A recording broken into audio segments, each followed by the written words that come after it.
este método de voltage clamp fija el voltaje, ¿sí? Y permite el registro de las corrientes, ¿sí? El registro de las corrientes que genera una célula, una neurona. Para ese registro de corrientes es importante, pues para entender qué corrientes, justamente, qué corrientes se generan durante un potencial de acción. Y decíamos que si generamos nosotros pulsos, por aquí tenía yo más adelante.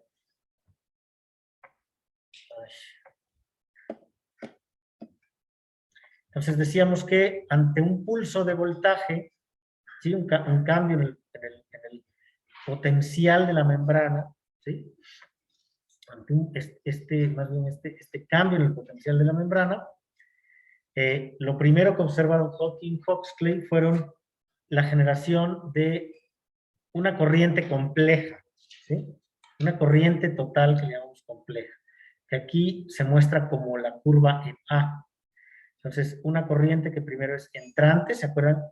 Una corriente negativa es entrante, que se inactiva rápidamente, decrece, y una corriente saliente, que es esta curva de acá, que después se mantiene de manera sostenida mientras este pulso esté presente, ¿sí? Podemos disecar ambas corrientes, decía. Se pueden disecar actualmente farmacológicamente o, como lo hicieron Hawking y Huxley en su momento, cambiando las concentraciones de sodio extracelulares. Ellos, acuérdense que, como vieron en el documental, utilizaban agua de mar, ¿verdad? Entonces, diluían el agua de mar, y entonces, obviamente, si diluyes el agua de mar, tienes una menor cantidad de sodio, y lo sustituyes con algún otro ion para mantener la osmolaridad, ¿verdad? Y si eso sucede, entonces, en ausencia de sodio, podemos tener esta curva en B, ¿verdad? Es decir, si no hay sodio, desaparece este componente que está marcado en, este componente entrante, digamos, que se activa y se inactiva, ¿verdad?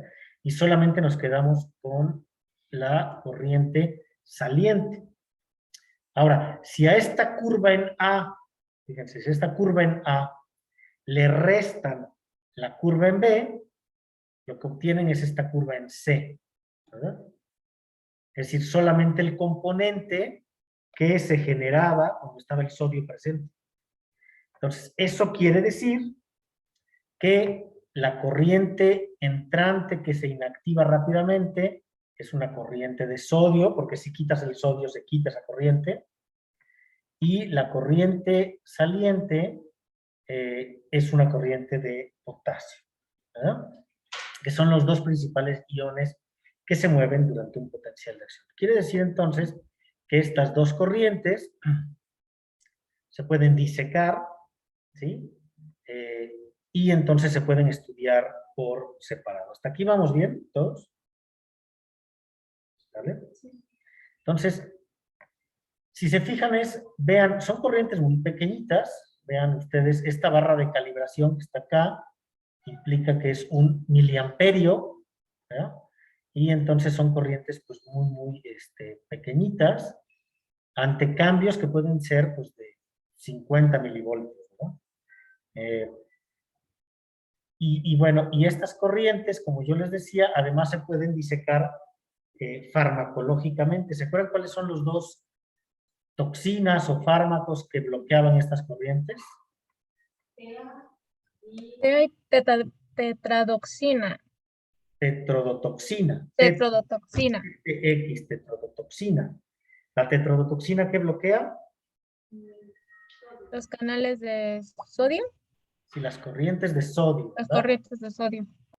Y aquí nuestra compañera de aquí nos decía el TEA. ¿Qué quiere decir TEA? No, TTX es tetrodotoxina, ¿verdad? ¿Sí o no? Ay, no puedo pintar con mi plumita. ¿Por qué no puedo pintar con mi plumita? No se vale. ¿Por qué? No puede ser. Hoy me está fallando todo. Bueno, siempre me falla todo. Canales de potasio y es tetretilamonio. Tetretilamonio. Ahí está. Entonces, con TTX bloqueamos esta corriente, esta entrante, este componente de sodio, y con TA bloqueamos esta componente saliente, ¿sale? Entonces, de manera selectiva, ¿verdad? ¿Qué otra cosa bloquea los canales de sodio? A ver, recuérdenme. A ver, aquí tienen una pregunta, perdón. ¿Sí? Es que creo que entonces lo noté mal. Yo tenía notado que el TTX bloqueaba las corrientes de potasio, no las de sodio. Sí. El tetretilamonio, las corrientes de potasio y el TTX, las corrientes de sodio. ¿Sí? ¿Qué otra cosa bloquea las corrientes de sodio? Ese lo ocupamos todos y todos lo hemos sentido en algún momento.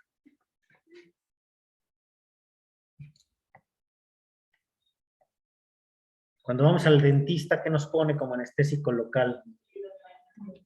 La lidocaína, ¿verdad? La lidocaína.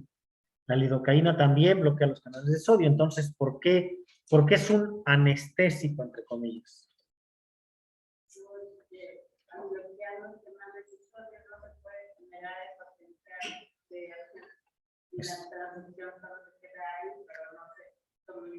Entonces bloqueamos la transmisión, ¿verdad? La transmisión de un potencial de acción, y entonces, bueno, pues se va cualquier tipo de sensación, porque bloquea de manera inespecífica, digamos, pues a las aferentes nociceptivas o no nociceptivas, ¿verdad?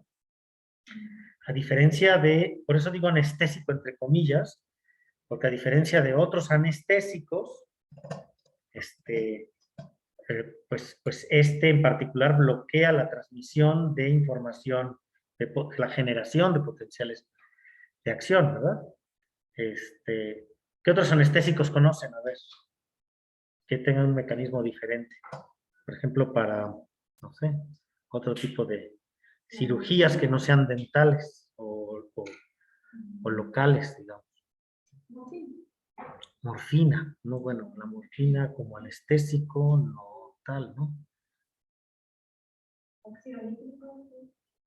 Usan el óxido nitroso los dentistas, sí, pero esos de alguna manera tienen un mecanismo que permite, pues digamos, disociar pues, aspectos sensoriales, ¿sí? De los, pues como tal, aspectos de percepción, ¿no? Pero, pues por ejemplo, los barbitúricos, ¿no? El pentobarbital y todos estos, ¿cómo actúan? También así, bloqueando la transmisión. Por ejemplo, barbitúricos, ¿no? ¿Alguien sabe? Pues esos sobre todo actúan, ¿sí? Sobre todo actúan potenciando, ya lo vamos a ver cuando veamos transmisión sináptica, pero potenciando sinapsis GABAérgicas, por ejemplo, ¿sí? Y si nosotros potenciamos la inhibición, pues de alguna manera afectamos justamente aspectos que tienen que ver pues con sistemas que nos permiten estar alertas, conscientes, etcétera, etcétera. Los otros grupos, pues son aquellos que bloquean, o sea, una manera, pues es potenciando la inhibición, de alguna manera, ¿no? Y el otro, ¿cuál sería? ¿Cómo se les ocurre si tuvieran que diseñar algún anestésico? Los inhalatorios. ¿Los qué, perdón? Bueno, los inhalados. Los inhalados. Esos tienen mecanismos bien complejos, de hecho actúan a un chorro de niveles, por ejemplo, que son los que se ocupan pues en las cirugías generales, digamos, como el isoflorano, sevoflorano. En humanos se ocupa el, ay, se me fue el nombre, porque el isoflorano es sobre todo en veterinaria, bueno, se empezó a ocupar con humanos, pero es muy hepatotóxico, entonces ahora se ocupa en veterinaria. Y con humanos se usa un derivado distinto que es menos tóxico. Se me olvidó el nombre, pero bueno. Flurano, no. Sevoflorano. Ajá. Sevoflorano. Sí. Una duda, ¿y los opioides también actúan como inhibiendo?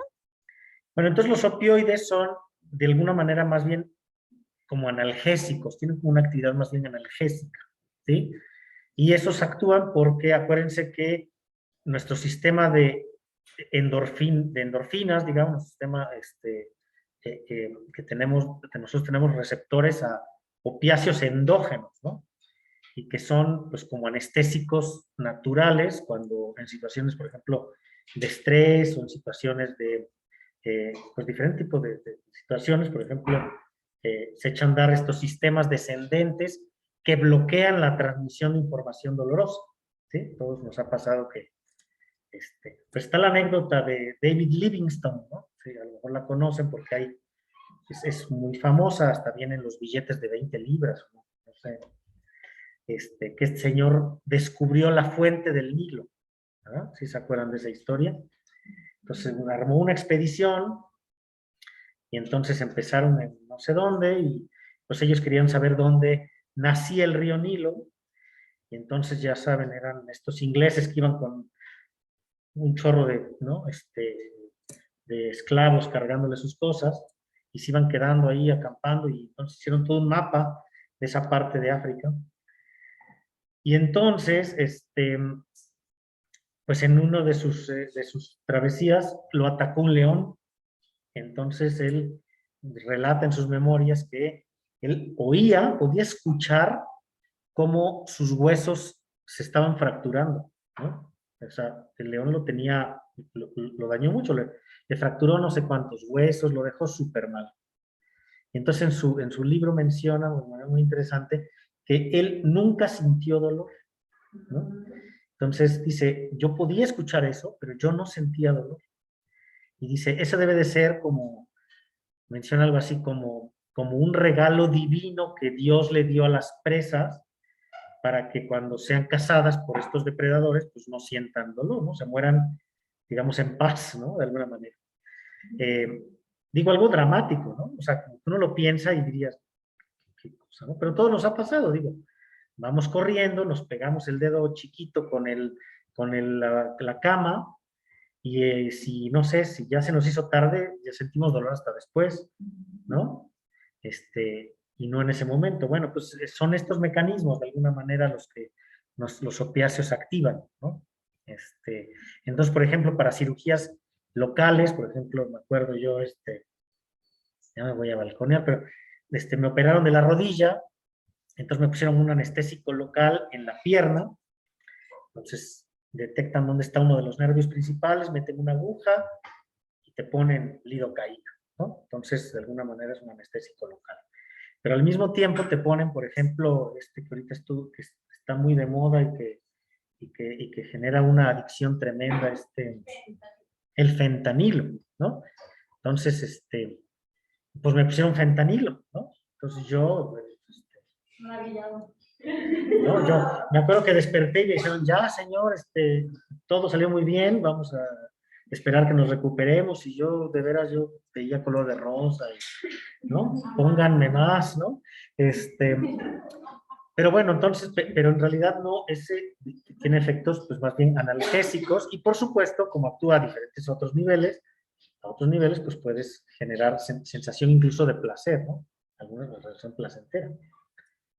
Pero bueno, pero no, hablaba yo de otro mecanismo, además de estos barbitúricos que potencian la inhibición, pues este es otro grupo que tampoco se ocupa ya mucho, como por ejemplo la ketamina, ¿no?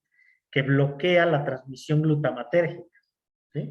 Entonces, si bloquea la transmisión glutamatérgica, ya lo veremos cuando veamos transmisión sináptica, pues bueno, esa es una manera de también alterar la conciencia, ¿no? Y se usó por mucho tiempo también, ahora está, parece ser que no es tan usado en la práctica médica, y bueno, esa es la otra opción. Pero de alguna manera, al bloquear tanto la transmisión glutamatérgica como potenciar la GABAérgica, pues de alguna manera afecta la transmisión de información, ¿no? Nociceptiva, pero más a nivel de la sinapsis y no de la transmisión del potencial de acción. ¿Sí? El seminario Eh, de viernes era de la oxitocina también afecta el canal de sodio. no, la oxitocina, sí, el seminario del viernes fue la oxitocina. Yo trabajé muchos años en ese laboratorio y trabajé con la oxitocina, y la oxitocina tiene sus propios receptores y también es igual que la serotonina, igual que la norepinefrina, también a nivel de la médula espinal afecta el flujo de información sensorial, incluyendo la nociceptiva, ¿no? Entonces, pues no nada más son los sistemas opioidérgicos, sino también otros, incluso cannabinérgicos, ¿no? Los cannabinoides.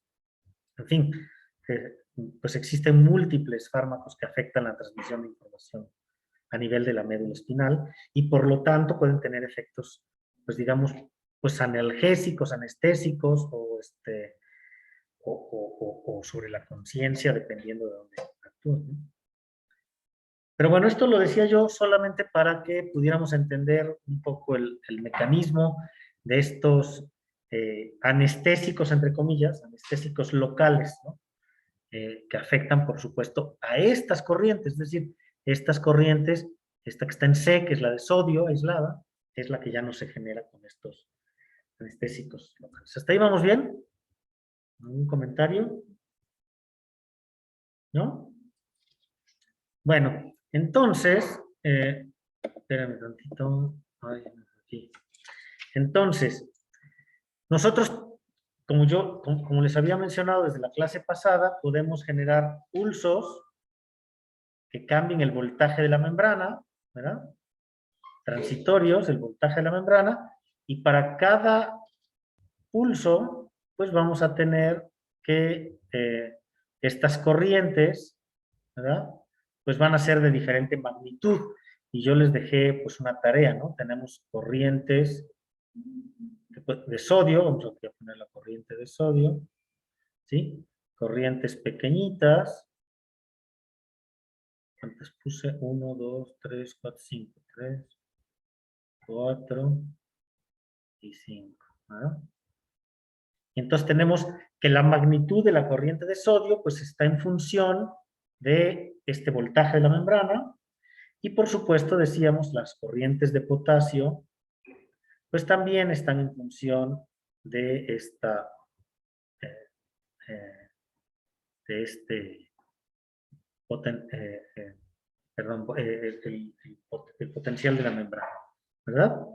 Y entonces en la tarea que les dejé pues tenían ustedes que graficar, tienen ustedes que graficar este voltaje con respecto a la corriente, y decíamos nosotros que la corriente de sodio tiene un comportamiento de este tipo y la corriente de potasio de este tipo, ¿no?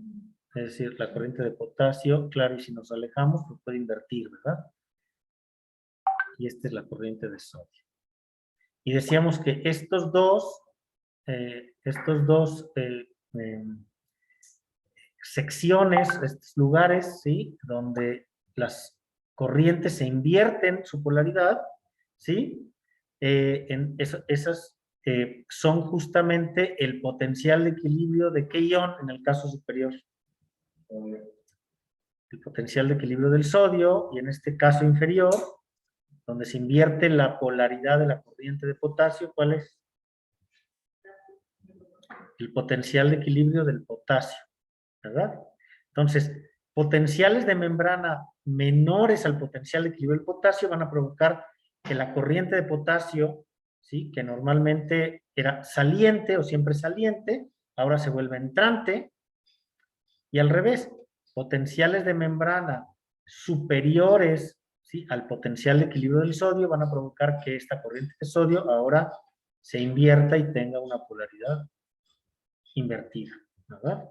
En lugar de que sea entrante, ahora es saliente. Y nosotros, de acuerdo a la ley de Ohm, ¿sí? De acuerdo a la ley de Ohm, ¿se acuerdan? La corriente del ion, digamos del sodio, ¿a qué es igual?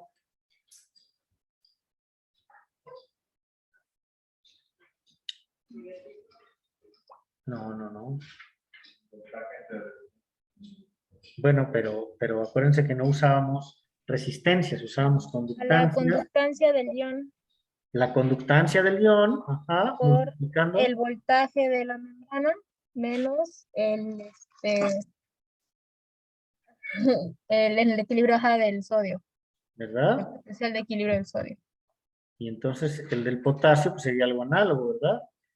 La conductancia del potasio por esta resta, esta diferencia. ¿Se acuerdan? ¿Y cómo se llamaba esto? Esta resta, el driving force, ¿verdad? Y esta resta nos dice la dirección de la corriente. ¿Sí? Corrientes negativas son entrantes, positivas son salientes, ¿verdad? Entonces, por supuesto que la dirección de la corriente, como ya habíamos visto, depende del potencial de membrana. Y bueno, y del potencial de equilibrio. ¿Pero de qué depende el potencial de equilibrio? ¿Cómo calculábamos el potencial de equilibrio?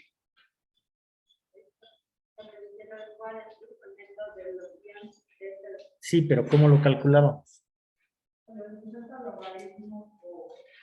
¿Cómo se llama eso? ¿Cómo se llama eso? La ecuación de Nernst. Y la ecuación de Nernst, ¿sí?, que es con lo que calculamos el potencial de equilibrio de los iones. ¿De qué depende? De las concentraciones internas y externas de los iones, nada más. Entonces, de alguna manera, la dirección de la corriente prácticamente está dada por el potencial de membrana si no cambian las concentraciones de los iones, ¿verdad? ¿Están de acuerdo? Las concentraciones de los iones, pues cómo puedes cambiar el potencial de membrana. Ah, bueno, pues justamente es lo que estamos, es lo que vamos a estar revisando en estas clases. Es decir, el flujo de los iones es el que provoca el cambio en el potencial de la membrana, ¿verdad? O sea, es decir, el cambio a ver, la concentración neta dentro de la célula o fuera de la célula de estos iones no cambia significativamente, ¿sí? Pero las cargas que se mueven, ¿se acuerdan que existía un potencial que llamábamos un potencial de difusión? ¿Sí? Es decir, simplemente la orientación de esas cargas cuando están moviéndose genera un potencial, ¿sí?, que se llama potencial de difusión. Y finalmente el potencial de membrana cuando cambia, pues es un potencial de difusión, ¿sí? Entonces tienen que mover esas cargas para que se generen esos cambios en el potencial de la membrana, ¿sí? Justamente. Entonces, de aquí, ¿vamos bien hasta aquí? ¿Alguna otra pregunta? ¿Aquí o allá? Sí. La conductancia es un valor que no tiene un signo como tal, porque tiene que ver con la facilidad con la que se mueve un ion, pero no importa si es en una dirección o en otra, ¿sí? Entonces, el signo de esta corriente va a depender del driving force, ¿sí? De aquí, entonces, si nosotros despejamos la conductancia del sodio, ¿sí?, ¿a qué es igual?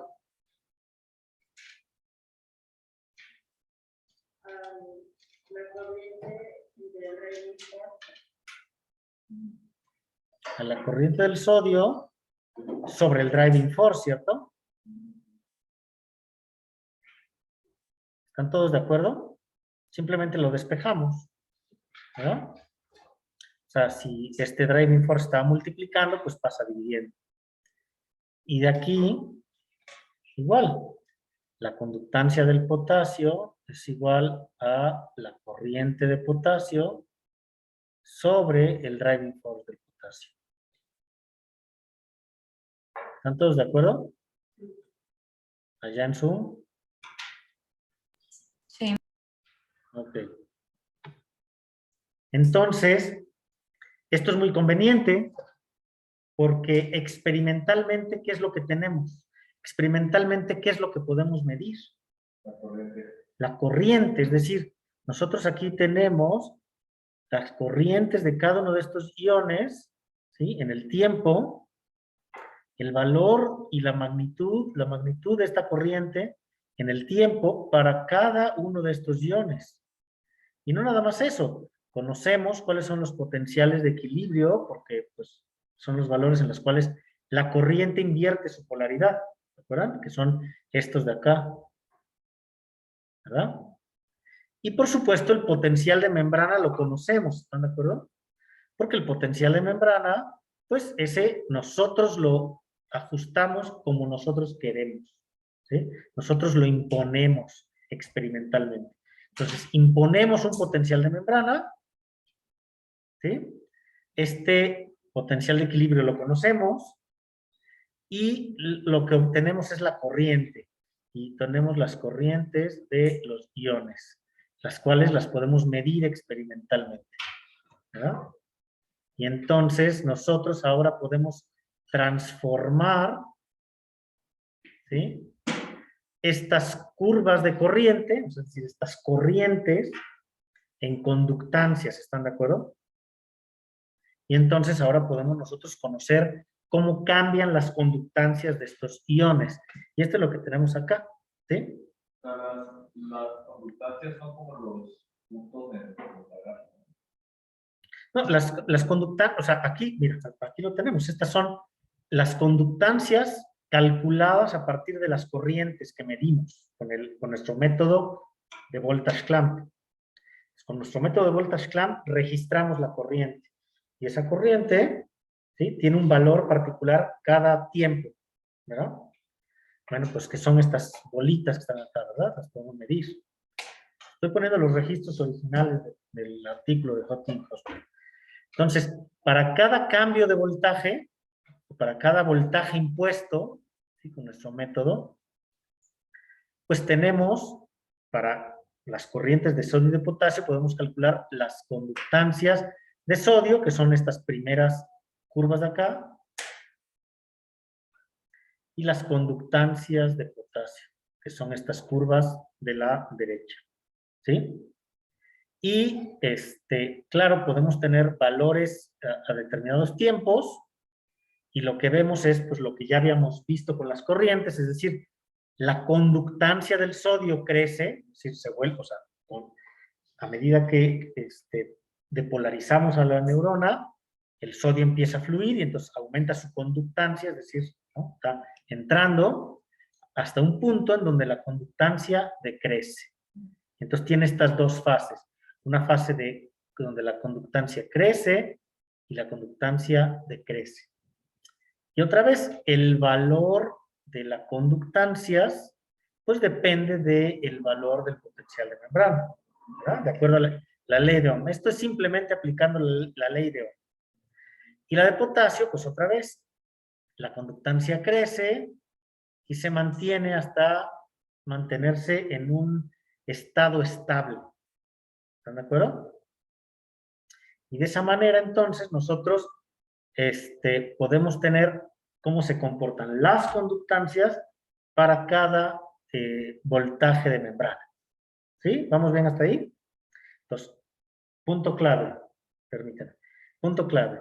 Entonces, con la ley de Ohm podemos calcular las conductancias a partir de las corrientes de cada uno de estos. Sí, tengo una pregunta aquí. ¿Por qué la conductancia del potasio no se decae? Ah, bueno, no, porque bueno, vamos a ver porque no tiene los canales iónicos de potasio, no, estos en particular no se inactivan, ¿no? Es decir, no se cierran hasta que hasta que deja de fluir el potasio y el potencial de membrana regresa a su valor original. Pero no tienen este fenómeno de inactivación, que es un mecanismo molecular particular que vamos a ver con detalle. Pero sí, ¿no? Mientras cambia el voltaje, el potasio se mantiene, ¿cómo se llama? Estos canales por los cuales fluye se mantienen abiertos, ¿no? Y bueno, sí, por eso. ¿Vamos bien hasta ahí? Entonces, nada más por facilidad ahorita, vamos a centrarnos, porque son las más fáciles de interpretar, justamente en estas conductancias de potasio, ¿sí? Si entendemos lo que le pasa a las conductancias de potasio, entendemos lo que pasa con las conductancias de sodio y en términos del paradigma HH, ¿verdad? Pues eso quiere decir que si nosotros graficamos en el tiempo las conductancias de potasio para diferentes voltajes de membrana, pues lo que vamos a ver es que tenemos pues estas conductancias que ya estamos aquí poniendo, ¿no? Es decir, una conductancia que va creciendo, ¿sí? Y se mantiene estable a un tiempo grande, digamos, ¿no? Entonces, pues podemos, primero lo que tenemos que definir es que a las conductancias en el estado estable, es decir, ya cuando alcanzó este valor estable, en donde ya no cambia la conductancia, le vamos a llamar la conductancia de potasio infinita, ¿sí?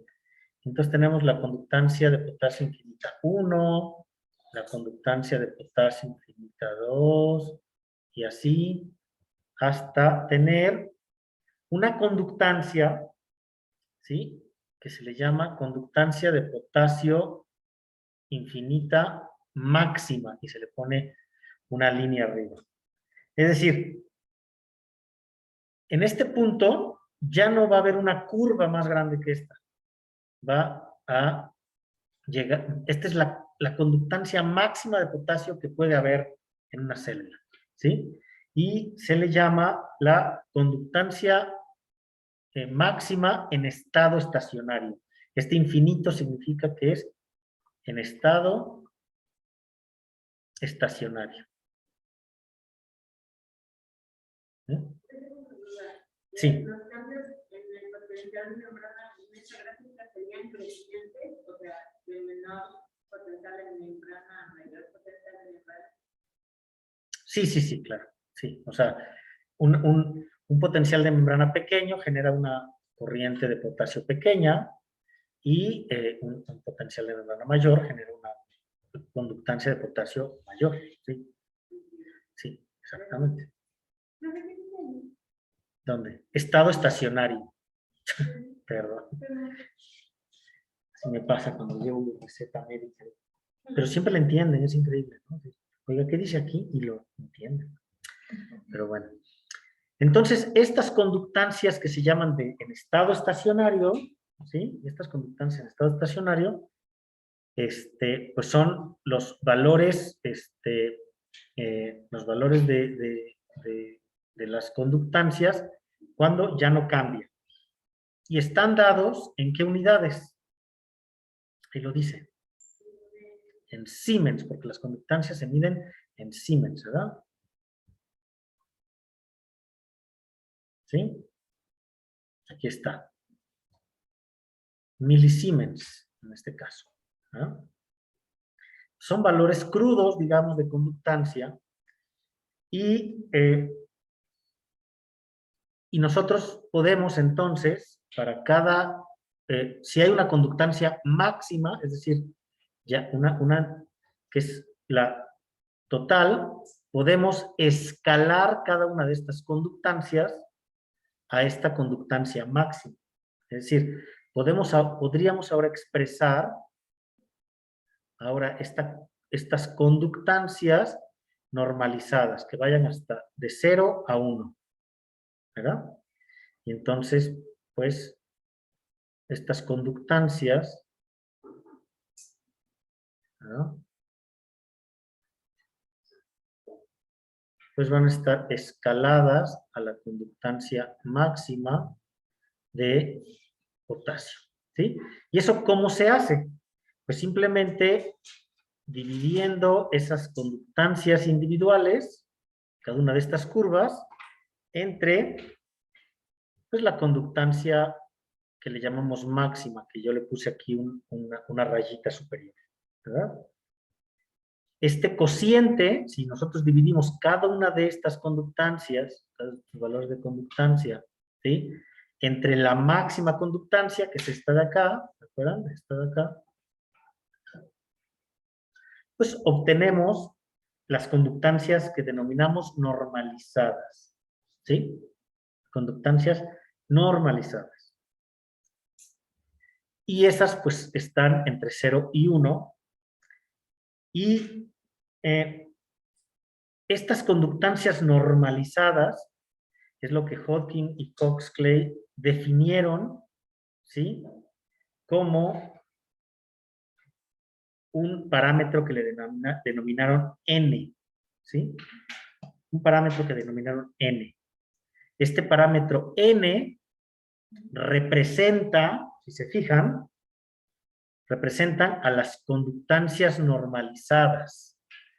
Este parámetro es muy importante, es famoso, de hecho, ¿sí? Y este parámetro se le llamaron parámetro de compuerta, ¿sí? Es un parámetro de compuerta. ¿Dónde lo escribo? A ver, aquí. Permítanme. Parámetro de compuerta. ¿Vamos bien hasta ahí? A ver, aquí tienen una duda. ¿Por qué ya no se responde el infinito? Ya no es estacionario. Ah, bueno, no, el infinito, esta es toda la dinámica de conductancia en el tiempo. La conductancia en estado estacionario es la que se obtiene cuando ya no cambia, en este punto del tiempo. ¿Sí? Solamente es infinito cuando ya no cambia. ¿Sale? No, es, los puntos representan el momento y las conductancias a las cuales las conductancias constantes. Sí, o sea, la conductancia va cambiando, mira, aquí va, cambia, va creciendo, ¿sí? Va creciendo, y después llega un momento en que ya no cambia. Cuando ya no cambia, aquí, es en estado estacionario. ¿Sí? O sea, pero la conductancia cambia en el tiempo. ¿Vale? Y aquí viene a ver, lo tengo que tener por acá, aquí está. Concéntrese solamente en la parte de arriba. Se dieron cuenta, Hodgkin y Cox-Clay, que ese parámetro, ¿sí? Ese parámetro n, ahorita regreso a ese parámetro n, se podía modelar con esta función, ¿sí? N era igual a 1 menos e, ya se la saben, a la menos t sobre tau n, ¿sí? Pero todo elevada a la cuarta.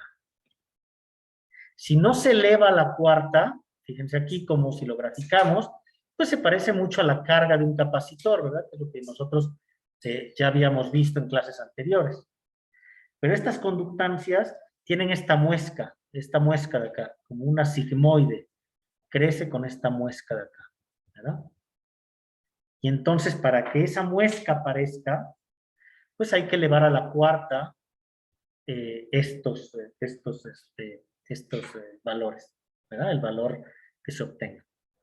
Entonces, ¿sí vamos bien hasta ahí?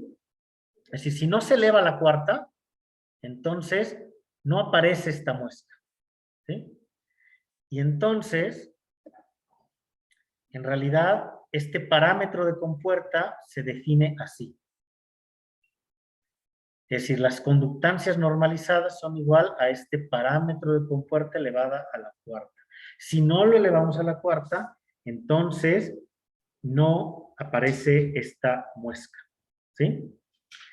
Y este parámetro de compuerta, ¿sí? Está en función del tiempo, porque, otra vez, la conductancia cambia en el tiempo, ¿verdad? Está en función del tiempo.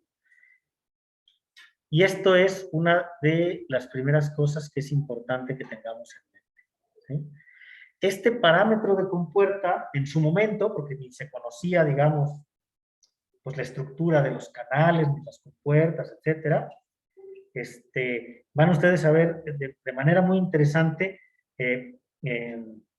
tiene que ver, pues se ha descrito recientemente cuando se han hecho estos análisis moleculares, se han dado cuenta que tiene que ver incluso con la configuración de la proteína, ¿no? Y las subunidades que tiene este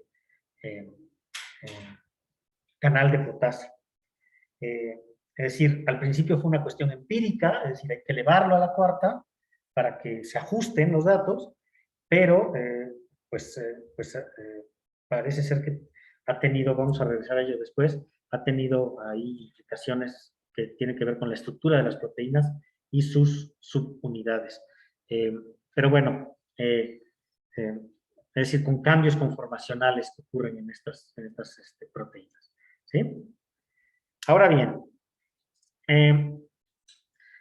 entonces, para redondear esto, entonces tenemos nosotros que hay un cambio, ¿sí? Hay un cambio de algo, de lo que sea, ¿sí? Es decir, aquí en este caso de la conductancia, pero si lo vemos de manera general, hay algo que cambia en el tiempo hasta quedar en estado estacionario, ¿verdad? Es decir, hay algo que se mueve, o que se transforma, lo que sea que esto sea, ¿sí? Para cambiar su configuración de alguna manera, ¿sí? Desde un estado 0 hasta un estado 1. Y esa dinámica, pues se puede modelar con, decíamos, n es igual a 1 menos e a la menos t sobre tau n elevado a la cuarta. ¿De acuerdo? 1 menos e ok, ¿no lo ven? N. Entonces, esta N solo es en conductancias normalizadas, ¿verdad? Sí, claro.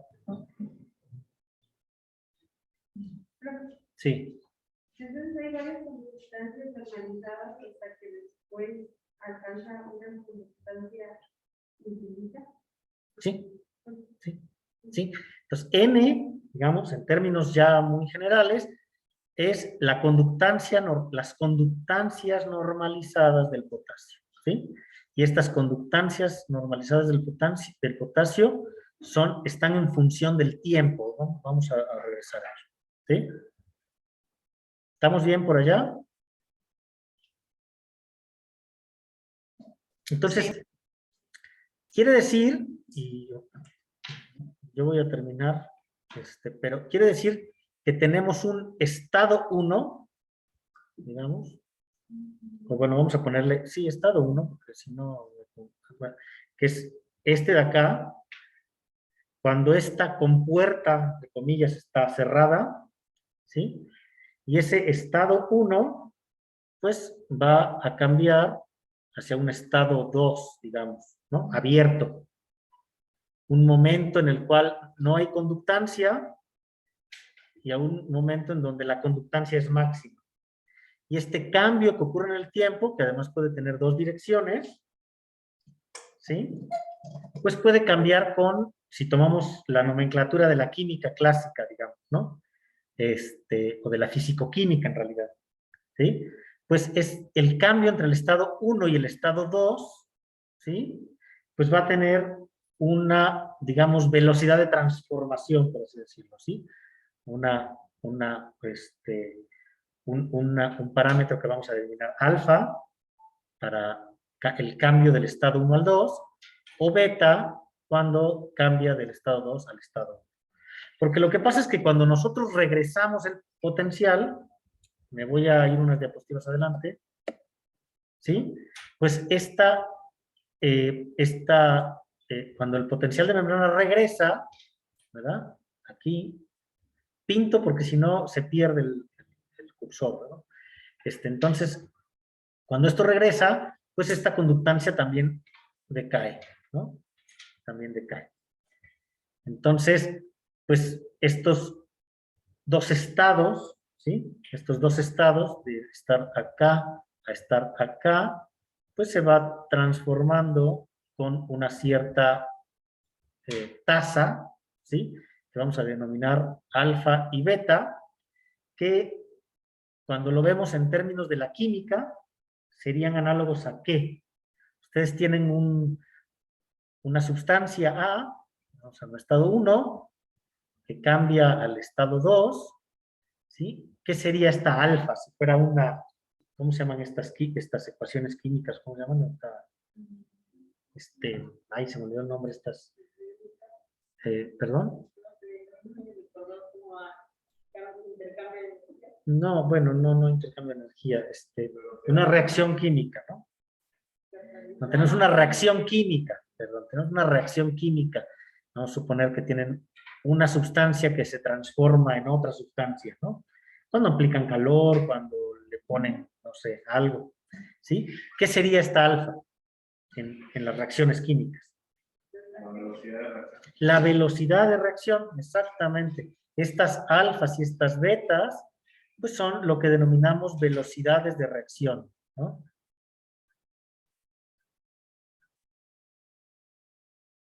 Las velocidades. Claro, ¿a qué se refiere con la teoría de la, bueno, de esta, Al parámetro de compuerta. Esta N, ¿sí? N es la... N es el parámetro de compuerta, ¿sí? Y N, ¿de dónde venía, se acuerdan? de la conductancia de la velocidad Máxima. Entonces quiere decir que este es el comportamiento de la conductancia, pero normalizado, ¿sí? Y esta conductancia se puede modelar con esta función.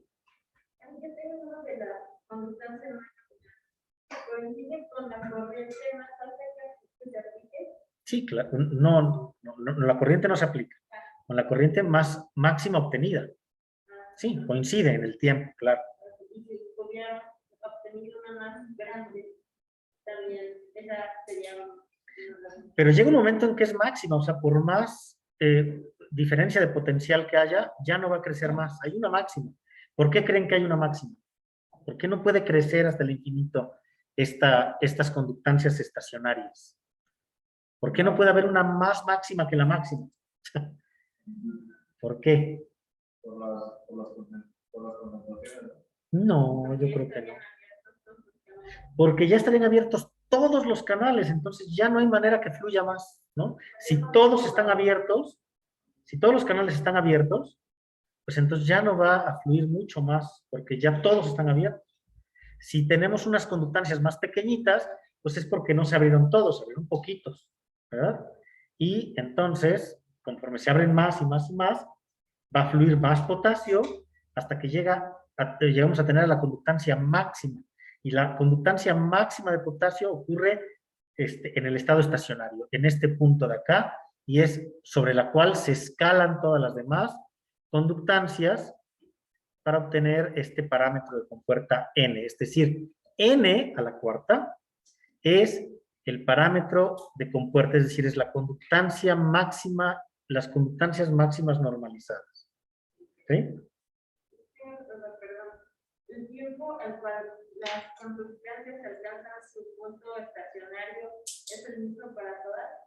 El tiempo, nos preguntan acá, no iba yo a tocar este punto ahorita, entonces esperan a la siguiente clase, pero no.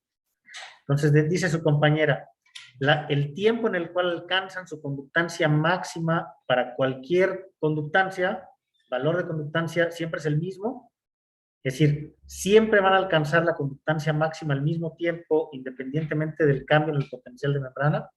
Bueno, pues eso es lo que vamos a averiguar en las siguientes clases. Pero, ¿qué nos dice la tasa de crecimiento? ¿Qué nos dice esta tasa de crecimiento? ¿Qué de esta función nos dice con qué velocidad crece esta conductancia?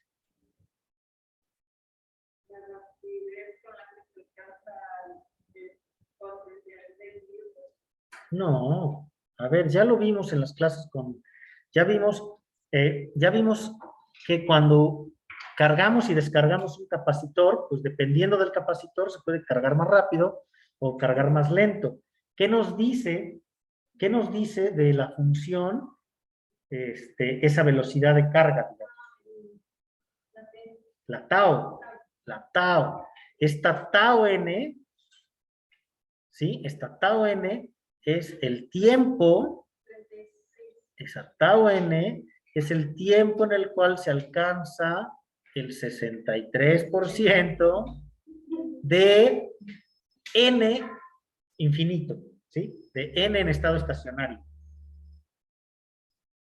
¿Sale? ¿Queda claro? Y de alguna manera, ¿sí? Esta tau n, que es lo que vamos a ver en la siguiente clase, aquí nos voy a dejar picados. Bueno, si es que alguna vez se queda uno picado con estas cosas, pero esta tau n, ¿sí? Esta tau n, pues tendría que estar en función, si se fijan, de estas velocidades de reacción, ¿verdad? Porque estas alfas y betas, en donde se cambia del estado 1, vamos al estado 1 al estado 2, aquí, esta transformación del estado 1 al estado 2, ¿verdad? Podría ser muy rápida o muy lenta. Y eso tiene que ver con la velocidad de transformación de lo que sea que estemos hablando. Acuérdense que Hodgkin y Huxley no sabían que eran canales, no sabían nada. Decían, debe de haber partículas, además deben de ser 4, ellos pensaban, ¿sí? Debe de haber 4 partículas que se transforman, que cambian y que al cambiar van a permitir, de alguna manera, que el potasio, al revés, que el potasio salga, ¿verdad? Porque son corrientes salientes. Sí, acá hay 2 dudas. La barra de arriba es la corriente. No, la barra de arriba, es que ustedes aquí no ven, es la ventaja de Zoom, ¿eh? Es el potencial de membrana, ¿sí? La barra de arriba es el potencial de membrana, es decir, nosotros fijamos el voltaje aquí, ¿sí? Es Vm, le llaman EM en los artículos porque acuérdense que E es la fuerza electromotriz en nuestro circuito RC, ¿verdad? O sea, ese es el voltaje de la membrana. ¿Sí? Pero entonces, independientemente de la velocidad, siempre va a llegar al mismo punto máximo. Sí, sí. Siempre llega al punto máximo, dice su compañera. Que si siempre llega al punto máximo esta conductancia, sí, claro. Por eso es la máxima de las máximas.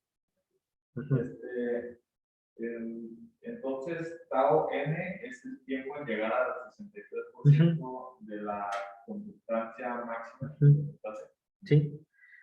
Tau n nos dice la velocidad de transformación, ¿sí? Entre el estado 1 y el estado 2, o al revés, del estado 2 al estado 1. ¿Sí? Y entonces, por lo tanto, de alguna manera tau n debería de estar en función de estas alfas y betas, ¿sí? Que ya desde ahorita las voy a bautizar y con esto acabo. Les vamos a llamar alfa n y beta n. Todo es n para la conductancia de potasio.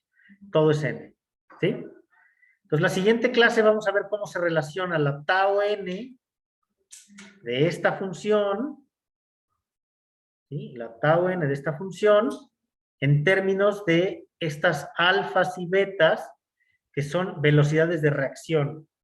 Y entonces pónganse a estudiar desde ahorita, es muy importante esto que les voy a decir. Hay una ecuación que deberían todos de saberla, al menos a mí me la enseñaron en la prepa, ¿sí? En físico-química, o tal vez sí en la prepa, en química, que se llama la ecuación, ¿dónde lo escribo aquí? ¿Dónde se los escribo? Voy a quitar a estos muchachos de acá, los paso para acá y entonces lo escribo acá. La ecuación de reacción de primer orden. La ecuación de reacción de primer orden. Es decir, Esta ecuación de reacción de primer orden nos dice la dinámica. Imagínense que tienen ustedes una solución, un compuesto que se va a transformar, un compuesto A, ¿sí? Un compuesto A que se va a transformar químicamente en un compuesto B, ¿sí? Es decir, ¿con qué tasa se transforma, con qué velocidad, con qué dinámica temporal A se transforma en B? Eso depende de muchas cosas, de la temperatura, de las concentraciones, de si requiere alguna especie de catalizador, etcétera, ¿verdad? Bueno, hay una ecuación muy sencillita, una ecuación que se llama ecuación de reacción de primer orden, que describe este cambio, cómo se transforma A en B. La magia de estos señores, de Hodgkin y Huxley, es que utilizaron esta ecuación de reacción de primer orden que ya existía, que no tuvieron que desarrollar, ¿no?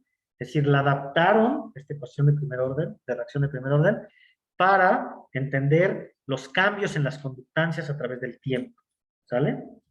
Es decir, cómo cambia N, y esa es la pregunta que vamos a abordar en la siguiente clase, cómo cambia N, o sea, el parámetro de compuerta, en el tiempo. ¿Sí? Entonces, ¿cómo cambia N en el tiempo? Eso es lo que nos interesa conocer. Si nosotros podemos modelar cómo cambia N en el tiempo, entonces podemos, porque ¿qué es lo que van a hacer? Finalmente, ¿qué es lo que vamos a hacer? A partir de las conductancias y su dinámica en el tiempo, queremos encontrar, es lo que vamos a hacer en las siguientes clases, encontrar una función matemática que al graficarla nos genere un potencial de acción. ¿Sí? O sea, ese es el objetivo de estas clases. Entender cómo, y ese es el modelo de Hodgkin-Huxley. Nosotros queremos entender cómo a partir de algo que podemos medir experimentalmente, generamos una función que al graficarla nos genera un potencial de acción, ¿no? Nos graficamos un potencial de acción, ¿sí? Entonces, eso quiere decir que nosotros vamos a ser capaces de tener un modelo matemático de un fenómeno biológico, ¿se dan cuenta? Y esa es la genialidad de este modelo, ¿sí? Y ese es el objetivo en general, pues, de la ciencia. Es decir, que nosotros podamos tener modelos numéricos, ¿sí?, de un fenómeno. Si no, no son predecibles, ¿de acuerdo?